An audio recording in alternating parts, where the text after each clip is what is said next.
তো এখানে আরেকটা কোয়েশ্চেন আছে, সেটা হলো ইসলাম কিভাবে? আমি যদি বলি যে আলটিমেটলি মুক্তি হলো ইসলামে, তাহলে প্রশ্ন আসবে ইসলাম কিভাবে? তো এই কোয়েশ্চেনের অ্যান্সারটাও আমি প্রথম কোয়েশ্চেনের সাথে ট্যাগ করতে চাই। প্রথম কোয়েশ্চেনে আমরা ৩টা বিষয় নিয়ে কথা বলছিলাম। সরকার বদল, সংস্কার আর বিপ্লব। এখন এক এক করে আমাকে বলেন দেখি, সরকার পতনের মাধ্যমে কি ইসলাম আসবে? না, আসা সম্ভব না এটা। একটা সরকার গিয়ে আরেকটা সরকার আসবে, আসলো তো। ইসলাম আসবে না। আচ্ছা আমাকে বলেন, সংস্কারের মধ্য দিয়ে আসবে কিনা? সংস্কারের মধ্যে এটা সম্ভব না। কারণ আপনি যে সিস্টেমটার মধ্যে আছেন সেটা হলো একটা সেকুলার, লিবারাল একটা সেকুলার ব্যবস্থা। এই ব্যবস্থাটা মৌলিকভাবে ইসলামের সাথে সাংঘর্ষিক। এখন আপনি কিভাবে সংস্কার করে এটাকে ইসলামে নিয়ে যাবেন? ইটস পসিবল না। আমি আপনাকে একটা এক্সাম্পল দেই। সংস্কারের সবচেয়ে বহুল ব্যবহৃত পদ্ধতি কি? ডেমোক্রেসি। ডেমোক্রেসি হলো ইনহেরেন্টলি একটা রিফর্মিস্ট অ্যাপ্রোচ, একটা রিফর্মিস্ট মেথড। ডেমোক্রেসি কি করা হয়? একটা ব্যবস্থার মধ্যে মৌলিক বিষয়গুলোর ব্যাপারে আমরা একমত। এর মধ্যে আমরা কিছু পরিবর্তন আনতে চাই। কিছু বিষয়ে মতপার্থক্য আছে, এগুলো আমরা সলভ করতে চাই। এই জায়গায় ডেমোক্রেসি কাজ করে, এবং ডেমোক্রেসি কাজ করে ইনক্রিমেন্টাল বা গ্র্যাজুয়াল চেঞ্জের মাধ্যমে। এখন আপনি আমাকে বলেন, আপনি কিভাবে অ্যাকচুয়ালি এই প্রসেসে সেকুলার রাষ্ট্র থেকে ইসলামী ব্যবস্থায় যাবেন? আমি আপনাদের বাংলাদেশের এক্সাম্পল দিই। বাংলাদেশে যে ইসলামী দলগুলো আছে যারা ডেমোক্রেটিক পদ্ধতিতে অংশগ্রহণ করছে, তাদের সবার ভোট যদি আপনি মেলান কোনো একটা নির্বাচনে, 30টার মতো আসনও তারা পায় নাই। লেস দেন 30, 300টার মধ্যে লেস দেন 30, লেস দেন 10%। ওকে, আচ্ছা, তার মানে তারা যে এককভাবে ক্ষমতা যাবে এটাও আসলে ফিজিবল না। বাট তর্কের খাতিরে আমি ধরলাম এটা হইল। মনে করেন বাংলাদেশের কোনো একটা ইসলামী দল অথবা সবগুলো ইসলামী দলের কোনো একটা জোট, তার 160টা আসন পেয়ে গেল, ক্ষমতায় গেল। আলহামদুলিল্লাহ, অনেকে বলে ফেলবে ঠিক আছে গেল, তারপর কি হবে? তারপর কিভাবে ইসলাম আনবেন? আপনি সংবিধান পরিবর্তন করে আনবেন? পসিবল না। কি পরিবর্তন করবেন? আপনার সংবিধান আপহেল্ড করতে হবে। এটা শপথ নিয়ে আপনি গেছেন। আপনি যদি বলেন যে ঠিক আছে, সংবিধানের মধ্যে আপনি লিখে দিলেন যে কোরআন সুন্নাহ বিরোধী কোনো আইন করা হবে না, তাহলে হয়ে গেল শরিয়া আইন? না, হবে না। এর চেয়ে অনেক সুন্দর সুন্দর কথা পাকিস্তানের সংবিধানে আছে, চমৎকার চমৎকার সব কথাবার্তা আছে, but at the end of the day ওটা স্টিল একটা সেকুলার রাষ্ট্র। কাজে সংস্কারের মাধ্যমে আপনি জিনিসটা করতে পারবেন না। এবং দেখেন, এই যে আমরা যে আলোচনাগুলো শুনতেছি বিপ্লব, গণঅভ্যুত্থান নিয়ে, ওখানে কিন্তু এই কথাগুলো আসতেছে যে গণঅভ্যুত্থানের বৈধতা আপনি সংবিধান থেকে পাবেন না। গণঅভ্যুত্থান করতে হলে সংবিধানের বাইরে গিয়ে করতে হবে। কথাগুলো আসতেছে না? নতুন গঠন করতে হলে পুরনো সংবিধান দিয়ে হবে না। তো আপনি যদি এতটুক কাজ সংবিধানের মধ্যে না করতে পারেন, আপনি সেকুলারিজম থেকে ইসলামী ব্যবস্থায় যাবেন, সেটা আপনি কেমনে সংবিধানের মধ্যে দিয়ে করবেন বা কেমনে এই প্রসেসের মধ্যে করবেন? এটা আনরিয়ালিস্টিক, ইট ইজ পসিবল না, ইম্পসিবল। এখানে আরো অনেকগুলো বিষয় আসলে আছে, অত কথা বললাম না, সময় হয়ে যাচ্ছে। দুটো পয়েন্ট বলি। আপনি দেখেন মিশরে, আলজেরিয়াতে ইসলামিস্টরা ক্ষমতায় আসছিল, কিন্তু ডিপ স্টেট তাদের বিরুদ্ধে কু করছে, তাদেরকে সরাই দিচ্ছে। তিউনিসিয়াতে সেম জিনিস হয়েছে, কিন্তু তিউনিসিয়াতে যারা ক্ষমতায় আসছিল তারা ইসলামিস্ট ছিল না, তারা ছিল সাবেক ইসলামিস্ট যারা পরবর্তীতে লিবারাল ডেমোক্রেট হয়েছে, তাদেরকেও কু করে সরাই দিয়েছে। এবং এই ব্যবস্থায় যারা গেছে তারা নিজেরা চেঞ্জ হয়ে গেছে। 1980-র দশকে অনেকগুলো মুসলিম দেশের ইসলামী মুভমেন্টগুলো অনেক তর্ক বিতর্কের পর একটা সিদ্ধান্ত নিয়েছিল যে ঠিক আছে, আমরা ইসলাম কায়েমের জন্য ডেমোক্রেটিক পদ্ধতি ইউজ করবো। এটার উদ্দেশ্য কি? আমরা ক্ষমতায় যাব, তারপর আমরা ধীরে ধীরে ইসলাম কায়েম করার চেষ্টা করবো। ভালো উদ্দেশ্য। তারপর কি হয়েছে? 40 বছর পর হয়েছে যে আমরা দেখতেছি যে তারা নিজেরা এখন ইসলামী রাষ্ট্রের কথাই বলে না। এদের অনেকেই, সবাই না, অনেকেই। এটা এখন কি বলে? এখন তারা বলে কল্যাণ রাষ্ট্রের কথা, ওয়েলফেয়ার স্টেট, প্লুরালিজমের কথা। এরা এখন বলে যে লিবারাল ডেমোক্রেসির কথা। অর্থাৎ তারা সিস্টেমে ঢুকছিল সিস্টেমটা চেঞ্জ করার জন্য, সিস্টেমের জায়গায় আছে, তারা চেঞ্জ হয়ে গেছে। এটা হলো অবস্থা। তো সংস্কারের মধ্য দিয়ে আসলে এইভাবে এই পরিবর্তন সম্ভব না। বাস্তবতা হলো, আপনি যদি সেকুলার ব্যবস্থা থেকে যে ট্রান্সফরমেশনটা প্রয়োজন ইসলামী ব্যবস্থা যাওয়ার জন্য, সেটার জন্য প্রয়োজন বৈপ্লবিক পরিবর্তন এবং রেভলিউশনারি মিনস। এটাই বাস্তবতা। এবং এটা শুধুমাত্র ইসলামের ক্ষেত্রে প্রযোজ্য না, এটা যে কোনো ব্যবস্থার ক্ষেত্রে প্রযোজ্য। যখন পৃথিবীতে রাজতন্ত্রের বদলে রিপাবলিক আসে, তখন সেটা বৈপ্লবিক পদ্ধতির মাধ্যমে আসে, বৈপ্লবিক পদ্ধতির মাধ্যমে আসে, এবং এটা একটা ঐতিহাসিকভাবে প্রমাণিত সত্য। এটা এমন একটা কনক্লুশন যেটা অ্যাভয়েড করা সম্ভব না। আপনি ধাপে ধাপে চিন্তা করেন। আপনি যদি মুসলিম হন, আপনাকে শরিয়া চাইতে হবে, নন নেগোশিয়েবল। কেউ মুসলিম, সে শরিয়া চায় না, এটা পসিবল না, এটা কুফর। কেউ যদি মনে করে ইসলামের চেয়ে ওই জিনিসটা বেটার, কেউ যদি মনে করে ইসলামের চেয়ে ওই জিনিসটা অগ্রাধিকার পাওয়ার মতো, কেউ যদি মনে করে দুটো সমান, এটা কুফর আকবর। অর্থাৎ যদি মুসলিম হয় তাকে শরিয়া চাইতে হবে। আর সেকুলার ব্যবস্থা মৌলিকভাবে ইসলামী ব্যবস্থার সাথে সাংঘর্ষিক, এই দুটা কো এক্সিস্ট করতে পারে না। একটা আরেকটাকে ডমিনেট করার চেষ্টা করবে, সেটা হবে না। আচ্ছা, এবং আমরা দেখতেছি যে সেকুলার ব্যবস্থাকে সংস্কারের মাধ্যমে চেঞ্জ করে আপনি আলটিমেটলি ইসলামী ব্যবস্থায় যেতে পারতেছেন না। তাহলে অপশন কি বাকি থাকে আপনার? বৈপ্লবিক পরিবর্তন ছাড়া আপনার আর কোনো অপশন বাকি থাকে না। কিন্তু বৈপ্লবিক পরিবর্তন নিয়েও আসলে আমাদের মধ্যে অনেক ভুল ধারণা আছে। বাস্তবতা হলো যে আমাদের চিন্তাভাবনাগুলো আসলে বেশিরভাগ সময় খুব রেটরিক ভিত্তিক।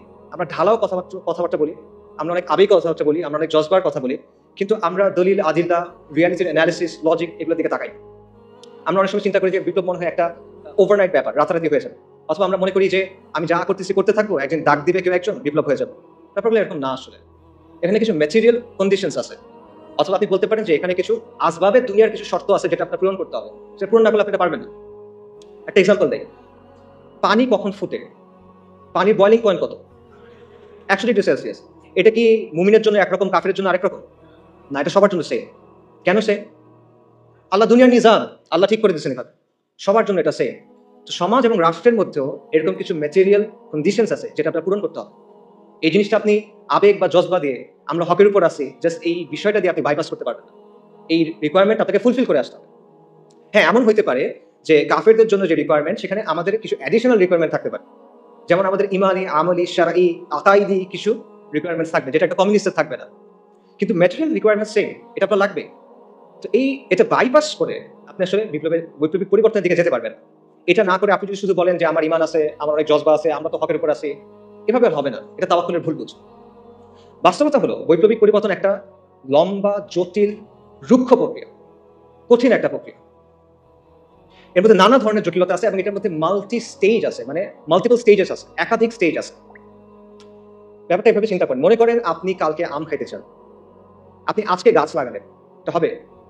হবে না। আপনি কালকে আম খাইতে চান, আপনি আজকে গাছ লাগালেন, হবে না, কালকে তো ফল আসবে না। একটা লম্বা প্রসেসের মধ্যে দিয়ে যাওয়ার পর ফল আসবে।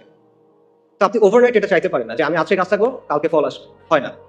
আচ্ছা, আরেকটা জিনিস চিন্তা করেন, মনে করেন আপনার প্রতিবেশী, তার বাসায় জামের গাছ আছে এবং তার বাসার গাছে জাম ধরছে, সে জাম পারতেছে। কারণ আপনি তার কাছে গিয়ে বললেন আমাকে আমসত্ব বানিয়ে দাও, আমাকে আমের শরবত বানিয়ে দাও, ম্যাঙ্গো স্মুদি দাও, এটা হয়? ইট ডাজন্ট ওয়ার্ক লাইক দ্যাট। যে বীজ বুনছে ফসল তার, যেই বীজ বোনা হয়েছে ওটাই আসবে। আম গাছে তো জাম হবে না। একটা সেকুলার আন্দোলন হয়েছে, সেকুলারদের নেতৃত্বে একটা আন্দোলন হয়েছে, অথবা একটা ইস্যু ভিত্তিক আন্দোলন হয়েছে, আন্দোলন শেষ হয়ে গেছে, এখন আপনি তার কাছে গিয়ে বললেন যে আমাকে খিলাফা দাও, শরিয়া দাও। It doesn't work like that. সে কেন আপনাকে দিবে? আপনি কে? তার কষ্টের পরিশ্রম সে আপনাকে কেন দিবে? আর সে যদি দেয়, ধরেন সে দিল, সে যেটা দিবে ওটাকে ওই জিনিস যেটা আপনি চাচ্ছেন না, সেটা জাম, আপনি আম চাচ্ছেন, রাইট? সেটা আসলে হয় না। সো এই বিষয়গুলো আমাদের বোঝা দরকার। তাহলে করণীয় আসলে কি? আমি এখানে আবার এক্সাম্পলে ফেরত চাই। একজন ভালো কৃষক কি করে? একজন ভালো কৃষক প্রথমে জমিটাকে তৈরি করে, আগাছাগুলো দূর করে, লাঙল দেয়, তারপর সে বীজ বুনে, তারপর সে আস্তে আস্তে এটাকে বড় করে, সার দেয়, পানি দেয়, কীটনাশক দেয়, তারপরে ফল আসবে কিনা এটা নিশ্চিত না, কিন্তু নানা কারণে ফল না আসতে পারে, পোকায় খেয়ে ফেলতে পারে, মরক ধরতে পারে, অনেক কিছু হতে পারে। এখানে একটা মানে একাধিক স্টেজ আছে। এই রেভলিউশনারি চেঞ্জের ক্ষেত্রে এই ব্যাপারটা আছে, এখানে একাধিক স্টেজ আছে। এবং এর মধ্যে প্রথম স্টেজ যেটা, লাঙল দেওয়ার যে স্টেজ, সেটা হলো একটা প্রজন্ম তৈরি করা, সমাজের মধ্যে শরিয়ার পিপাসা তৈরি করা, সমাজের কাছে এটাকে একটা ভায়াবল অপশন হিসেবে নিয়ে আসা। এবং এটা 2-5 বছরের কাজ না, এটা একটা ডেকেডস লং প্রজেক্ট, এটা আপনি বাইপাস করতে পারবেন না। এবং এটা কিন্তু একটা স্টেজ, এরপরে আরো স্টেজ আছে। আপনি লাঙল দিচ্ছেন শুধু, এরপর বীজ বুনতে হবে, গাছটা আস্তে আস্তে বড় করতে হবে, সার দিতে হবে, এটসেট্রা এটসেট্রা। তো এটা একটা মাল্টি স্টেজ প্রসেস এবং এটা লং টার্ম প্রসেস। এই বিষয়টা আমাদের বোঝা দরকার। এটা রাতারাতি অর্জন করার কিছু না। এবং কেবল জজবা দিয়ে, কেউ রেটরিক দিয়ে, জেনেরিক কিছু কথা বলে, গরম গরম স্লোগান দিয়ে বা ভক্তি দিয়ে আমি অমুককে অনুসরণ করি, উনি বলছেন তারা এটা ঠিক, এভাবে এই জিনিসটা হবে না। দুনিয়া এভাবে চলে না। তো এই ধরনের পরিবর্তন নিয়ে আসলে আরো অনেক কথা বলার সুযোগ আছে, বাট ওইদিকে আর না যাই, সময় যেহেতু নাই। আমি যেটা বলবো সেটা হলো যে আপনি সংস্কারের পথ বেছে নেবেন না বৈপ্লবিক পরিবর্তনের পথ, এটা আপনার ডিসিশন, এটা আমি আপনাকে বলে দিব না। আমি শুধু আপনাকে এইটুকু বলবো যে ডিসিশনটা ভেবে চিন্তে নেন, বুঝে শুনে নেন, এবং সৎ হন নিজের সাথে এবং অন্যের সাথেও সৎ হন। ধরেন কেউ মনে করলো যে আসলে সংস্কারের পদ্ধতি নিতে হবে, কারণ বাংলাদেশের যে জিওপলিটিক্যাল লোকেশন, আমাদের সমাজের যে অবস্থা, আমাদের প্রতিবেশী দেশ, এরকম অনেকগুলো বিষয় আছে যার কারণে এখানে আসলে বৈপ্লবিক পরিবর্তন সম্ভব না। এটা করতে গেলে লাভের চেয়ে ক্ষতি বেশি হবে। তাই আমি যেটা করব, আমি অল্প স্বল্প ভালোর জন্য চেষ্টা করব, সংস্কারের কিছু চেষ্টা করব। আমার উদ্দেশ্য হবে মুসলিমদের স্বার্থ সংরক্ষণ করা, আমার উদ্দেশ্য হবে আমর বিল মারুফ নাহি আনিল মুনকার। ঠিক আছে, এটা একটা ভায়াবল পজিশন হয়তো হতে পারে। আপনি এই পজিশন যদি নেন, তাহলে আপনার দায়িত্ব হলো নিজের কাছে স্বীকার করা এবং মানুষের কাছে বলা যে এটা আমার পদ্ধতি, এই পদ্ধতি ইসলাম আসবে না, এটা আপনার বলতে হবে। আপনি সংস্কারের পদ্ধতি নেবেন কিন্তু আপনি বলবেন যে আমি বিপ্লব করতেছি, এটা হলে হবে না। আপনি এমন কোনো প্রতিশ্রুতি দিবেন না যেটা আপনি ডেলিভার করতে পারবেন না। Don't promise something that you can deliver, right? এটা ধোঁকাবাজি, পিওর ধোঁকাবাজি। এই জিনিসটা করে দেন। আপনি বলেন যে না আমি পারবো, আমি এতটুকু জানি ভাই, আমি এতটুকু করছি, আই ক্যান রেসপেক্ট দ্যাট, কিন্তু যেটা নাই ওটা বলে লাভ নেই। একইভাবে আপনি যদি বৈপ্লবিক পথ নেন, তাহলে রেটোরিক্যাল আলাপ, ভক্তির আলাপ, এই জিনিসপত্রগুলো ছেড়ে দিয়ে আপনি প্র্যাকটিক্যাল রিয়েলিস্টিক আলাপে আসেন। আপনি ম্যাটেরিয়াল কন্ডিশনগুলো নিয়ে চিন্তা করেন, ঠিক আছে? এবং এইসব চিন্তা বাদ দেন যে মনে করেন হঠাৎ কোনো একটা ঘটনা ঘটবে, হঠাৎ ডাক আসবে আর আমরা সবাই রাস্তায় নেমে যাবো, ইনকিলাব ইনকিলাব, ইন্তিফাদা ইন্তিফাদা। না, এটা একটা লম্বা প্রসেস, যেটা আগে বলতেছিলাম। কাজে মোট কথা হলো যে সংস্কার বা বিপ্লব আপনি যেই পথে নেন, it's your choice, no problem. বা বুঝে শুনে নেন, নিজের অবস্থানের ব্যাপারে সৎ হন, ধোকাবাজি করেন না, মানুষের সাথে না, নিজের সাথে না, তরুণদের সাথে না। এটা অনেক বড় একটা দায়। এই দায় নিয়ে আপনি আল্লাহর সামনে দাঁড়াতে চান না আসলে। আচ্ছা, একটা কথা দিয়ে শেষ করি, সেটা হলো যেটাই আপনি পছন্দ করেন, সংস্কার অথবা বিপ্লব, দুটা ক্ষেত্রে আপনার আসলে একটা কাজ করতে হবে। যদি আপনি চান আগামীর বাংলাদেশে ইসলাম শক্তিশালী হোক, তাহলে আপনি যে তরিকায় নেন আপনার একটা কাজ করতেই হবে, এটা না করলে হবে না। সেই কাজটা কি? এটাও একটা প্রশ্ন দিয়ে বলি। আমাদের সমাজের সেন্ট্রাল কনফ্লিক্ট কি? আমাদের সমাজের প্রধান দ্বন্দ্ব কি? প্রধান দ্বন্দ্ব কি আমি বোঝাই। মনে করেন রাসূলুল্লাহ সাল্লাল্লাহু আলাইহি সাল্লাম যখন নবুয়ত পাইলেন, তখন পৃথিবীতে কিন্তু অনেক ঘটনা ঘটতেছিল। রোমান আর পার্সিয়ানদের মধ্যে যুদ্ধ চলতেছিল, ব্যাপক যুদ্ধ, অনেক বছর ধরে। আরবে বিভিন্ন রাজাদের মধ্যে যুদ্ধ চলতেছিল। জাজিরাতে কুরাইশদের বিভিন্ন গোত্রের মধ্যে রেষারেষি চলতেছিল, আমরা জানি, বনু উমাইয়া, বনু হাশম, নানা কাহিনী। আফ্রিকাতে অনেক সাম্রাজ্য ছিল, তাদের মধ্যে যুদ্ধ চলতেছিল। এই সময়ের মাঝখানে আপনি যদি ওই সময়ের একটা পেপার পাইতেন, মনে করেন ওইখানে আসলে রাসূলুল্লাহ সাল্লাল্লাহু আলাইহি ওয়াসাল্লামের নিউজটা যখন নবুয়ত পাইছেন, এটা কোথায় আসতো? মনে করেন 8 নাম্বার পেজে ছোট্ট একটা ইঞ্চি করে একটা খবর আসতো, তাই না? কিছু না আসলে মনে করতে মানুষ। But at the end of the day এটাই ছিল মূল ঘটনা। যদি আমরা পৃথিবীর একটা হিস্ট্রি দেখি, রাসূলুল্লাহ সাল্লাল্লাহু আলাইহি ওয়াসাল্লাম হলেন বা আম্বিয়ায়ে কেরাম হলেন মূল ক্যারেক্টার, এবং তাদের সাথে যেগুলো ঘটতেছে এগুলো হলো মূল স্টোরি লাইন, বাকি সবকিছু হলো সাইড ক্যারেক্টার, সাইড কোয়েস্ট, পার্শ্ব চরিত্র, রাইট? তার মানে ওই সময় পৃথিবীতে মূল কনফ্লিক্ট কোনটা ছিল? ঈমান বনাম শিরক, তাওহীদ বনাম শিরক, ঈমান বনাম কুফর, দ্যাটস ইট। সিমিলারলি আপনার চিন্তা করতে হবে যে আমাদের সমাজে মূল কনফ্লিক্ট কোনটা। কারণ আপনি যখন মূল কনফ্লিক্টে ফোকাস করবেন, তখন আপনি একটা সমাজকে একটা পরিণতির দিকে নিতে পারবেন, বলে পারবেন।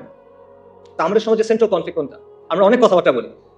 আগে বলা হয়তো আওয়ামী লীগ বনাম বিএনপি, ভারত বনাম আমেরিকা বা ভারত বনাম চায়না, শাহবাগ বনাম অ্যান্টাই শাহবাগ, ফ্যাসিজম বনাম অ্যান্টাই ফ্যাসিজম, অনেক কথা বলা হয়। But at the end of the day এগুলো কোনোটাই আমাদের সমাজের সেন্ট্রাল কনফ্লিক্ট না। এগুলো যদি সলভ হয়ে যায়, তাও আপনি বিজয় পাচ্ছেন না, মুক্তি পাচ্ছেন না, যেটার কথা আমরা বললাম। মনে করেন প্রো ইন্ডিয়া গভর্নমেন্ট চলে গিয়ে একটা প্রো আমেরিকান গভর্নমেন্ট আসলো, সমাধান হয়েছে? মনে করেন ফ্যাসিস্ট গভর্নমেন্ট চলে গিয়ে একটা অ্যান্টাই ফ্যাসিস্ট গভর্নমেন্ট আসলো, সমাধান হয়েছে? মনে করেন কালকে থেকে শাহবাগ নাই বাংলাদেশে, সমাধান হবে? পাকিস্তানে তো শাহবাগ নাই, পাকিস্তানে তো শান্তি নিকেতনই এই সেকুলাররা নাই, কিন্তু সেখানে তো লিবারেল সেকুলার এই সমাজটা নিয়ন্ত্রণ করে। বাংলাদেশের আগে পাকিস্তানে ট্রান্সজেন্ডার আইন পাস হয়ে গেছে, কিভাবে? সেখানে তো শাহবাগই নাই। সো শাহবাগই ব্যানিশ করে দেন, আপনার সমস্যার সমাধান হচ্ছে না। সমাধান হলো মূল কনফ্লিক্টের জায়গাটা, এবং মূল কনফ্লিক্টটা হলো ইসলাম বনাম সেকুলারিজমের দ্বন্দ্ব, আল্লাহর আইন বনাম গায়রুল্লাহর আইনের দ্বন্দ্ব, আল্লাহর শরিয়া বনাম মানুষের শরিয়ার দ্বন্দ্ব, ইসলাম বনাম মানুষের বানানো তন্ত্র মন্ত্রের দ্বন্দ্ব। এটাই হলো মূল কনফ্লিক্ট। আল্লাহ আযza ওয়াজাল কোরআনে কি বলছেন? সব আম্বিয়া কিরামকে কোন দাওয়াত দিয়ে পাঠানো হয়েছে? নবী রাসূলকে কোন দাওয়াত দিয়ে পাঠানো হয়েছে? আল্লাহ বলছে ওয়ালাকাদ বাআসনা ফি কুল্লি উম্মাতির রাসূলান আন ইবুদুল্লাহা ওয়াসতানিবুত তাগুত। আমি প্রত্যেক উম্মার কাছে রাসূল প্রেরণ করছি এই মর্মে যে তোমরা আল্লাহর ইবাদত করো, তাগুতকে বর্জন করো। কুফর বিত তাগুত ওয়া ঈমান বিল্লাহ।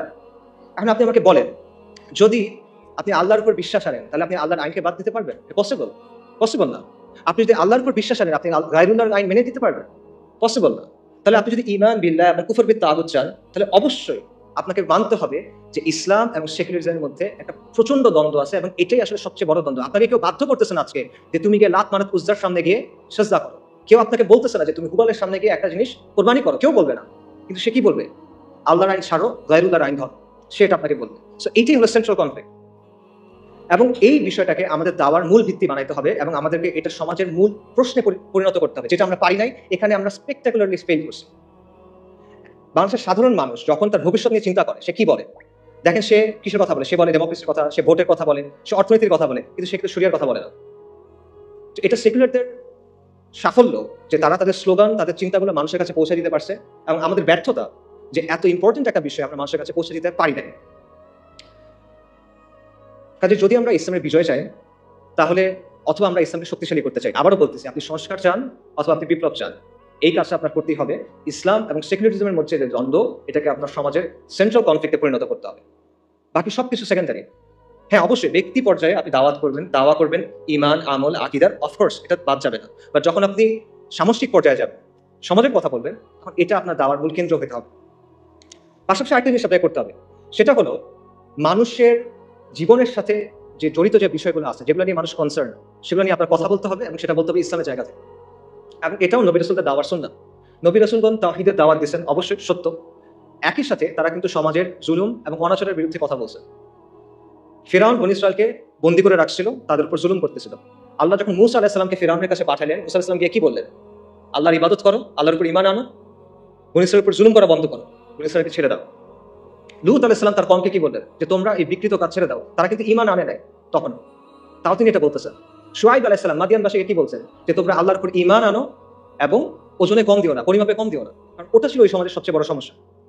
কাজে এটা পরিষ্কার যে নবী রাসূলগণ শুধুমাত্র তাদের জাতিকে তাওহীদের দাওয়াত দেন নাই, পাশাপাশি সমাজের যে বিরাজমান সমস্যাগুলো ছিল, বড় বড় সমস্যা, সেগুলো নিয়ে তারা কথা বলছেন, এবং এটা আপনাকেও করতে হবে। এটা আম্বিয়া কেরামের দাওয়াত সুন্নাহ, এবং এটা আমাদের করতে হবে। আমরা বলি যে ইসলাম হলো কমপ্লিট কোড অফ লাইফ। তাহলে দ্রব্যমূল্যের সমস্যা, বেকারত্বের সমস্যা, যে বিষয়গুলো নিয়ে মানুষ পেরেশান থাকে, এগুলো ইসলামের মধ্যে নাই, এগুলো শরিয়ার বিষয় না, আপনি এগুলো নিয়ে কথা বলবেন না? কেন বলবেন না? তাহলে এটা Islamic complete code of life কিভাবে হলো? আপনার কথা তো আপনার কাজের সাথে মিলবে না তখন। সেই কাজটা আমাদের করতে হবে, এবং এটা শুধু, আবারও আমি বলতেছি, এটা শুধু ঢালাও বক্তব্য দিয়ে হবে না। আপনার প্র্যাকটিক্যাল সমাধান তার সামনে আনতে হবে, আপনার প্র্যাগম্যাটিক সমাধান তার সামনে আনতে হবে ইসলামের জায়গা থেকে। আপনি এটা বলতে হবে না যে ইসলাম সব সমস্যার সমাধান দেয়। আপনার বলতে হবে ইসলাম অমুক সমস্যার সমাধান এইভাবে দেয়, এবং এটা হলো বেস্ট সমাধান, এটা আপনার বলতে হবে। এবং এইভাবে, এমনভাবে আপনার মানুষের সামনে ইসলামী ব্যবস্থার একটা ভিশন তুলে ধরতে হবে, যাতে করে মানুষ যখন চিন্তা করে ভবিষ্যৎ নিয়ে, তখন সে মনে করবে যে হ্যাঁ, আমি সেরে আছি। এটা আমরা করি না। এখানে আমাদের অবস্থান জিরোর কাছাকাছি, হয়তো 1%, 100 মধ্যে। আমার মনে হয় 1% না। সামারি করি, আপনার উদ্দেশ্য সংস্কার হোক অথবা বিপ্লব। যদি আপনি আগামীর বাংলাদেশে ইসলামকে শক্তিশালী করতে চান, আপনার দুটা কাজ করতেই হবে। প্রথম কাজটা হলো ইসলাম ও সেকুলারিজমের যে দ্বন্দ্ব, এটা সমাজের মূল দ্বন্দ্বে পরিণত করতে হবে। এটাকে দ্বন্দ্ব হিসেবে চিহ্নিত করতে হবে, এটাকে দাওয়ার মূল কেন্দ্রবিন্দু বানাতে হবে, এবং এটাকে সমাজের মূল প্রশ্নে পরিণত করতে হবে। কার্যকরীভাবে মানুষের কাছে সেটা আপনার পৌঁছায় দিতে হবে, এবং শুধুমাত্র সমালোচনার মাধ্যমে না, গঠনমূলক আলোচনার মাধ্যমে। শুধু সমস্যা নিয়ে কথা বললে হবে না, সমাধানের কথা বলতে হবে, এবং শরিয়াকে একটা ভায়াবল অপশন হিসেবে আপনি প্রেজেন্ট করতে হবে। দ্বিতীয়ত, সমাজের মধ্যে যে জুলুম আছে, যে অনাচার আছে, যে বিষয়গুলো নিয়ে মানুষ কনসার্ন, সেগুলো নিয়ে আপনার ইসলামের বেসিসে তার পাশে গিয়ে দাঁড়াতে হবে, তার সাথে কথা বলতে হবে, এবং এই দুইয়ের সংমিশ্রণে আপনি সামাজিক শক্তি অর্জন করতে পারবেন। এবং এই জন্য আমাদের আসলে অনেক নতুন নতুন উদ্যোগ নিতে হবে, এবং আমাদের we have to think outside the box. আমাদের দেশে আলহামদুলিল্লাহ অনেক দিনই কাজ হয়, এবং এগুলো খুবই প্রয়োজনীয়, এগুলো চলো, কিন্তু আপনার এখানে একটা শূন্যস্থান আছে, এটা বুঝতে হবে। এই শূন্যস্থান পূরণ করার চেষ্টা করতে হবে, এবং এই জন্য অনেক ইনিশিয়েটিভ দরকার, এই জন্য প্রচন্ড ডেডিকেটেড ভাবে কাজ করার মানুষ দরকার, পাগল হয়ে কাজ করবে এমন মানুষ দরকার। You have to be relentless, you have to be tireless, and you have to be proactive. আর কোনো অপশন নাই আসলে। এবং এটার অংশ হিসেবে কিছু কিছু উদ্যোগ নেওয়া হচ্ছে। একটা উদ্যোগের কথা আপনারা হয়তো জানেন, একটা লিফলেট আপনারা পাইছেন, ইসলামিক সোশ্যাল অ্যাক্টিভিস্ট নেটওয়ার্ক। ইনশাআল্লাহ এটার ব্যাপারে আপনারা এরপরে আরো জানবেন, এবং আমরা আশা করবো যে আপনারা এটার সাথে থাকবেন, সামিল থাকবেন, এটাকে সাপোর্ট করবেন। এর পাশাপাশিও আসলে আরো অনেক ধরনের উদ্যোগ দরকার, এবং এখানে অনেক যোগ্য মানুষ আছেন, জ্ঞানীগুণী মানুষ আছেন। আমি বলবো আপনারা সবাই এই বিষয়গুলো চিন্তা করেন, আপনার কাজ করতে হবে। কাজ করার সময় এখন, এরপরে এটা আপনি পাবেন না। If not now then when. এখন যদি কাজ না করেন কখন করবেন? যদি আপনি না করেন তাহলে কে করবে? আমার কথা এতক্ষণ শোনার জন্য সবাইকে ধন্যবাদ। আমি স্পেসিফিক্যালি সিয়ানকে এবং রফিক ভাইকে ধন্যবাদ জানাবো অ্যারেঞ্জ করার জন্য। আর জুলাই আন্দোলনের সময় এবং এই বন্যার সময় আমাদের যারা মারা গেছেন, আমরা তাদের সবার রুহের মাগফিরাত কামনা করি। ওয়া আখিরু দাওয়ানা আলহামদুলিল্লাহি রাব্বিল আলামিন। আসসালামু আলাইকুম ওয়া রাহমাতুল্লাহি ওয়া বারাকাতুহু।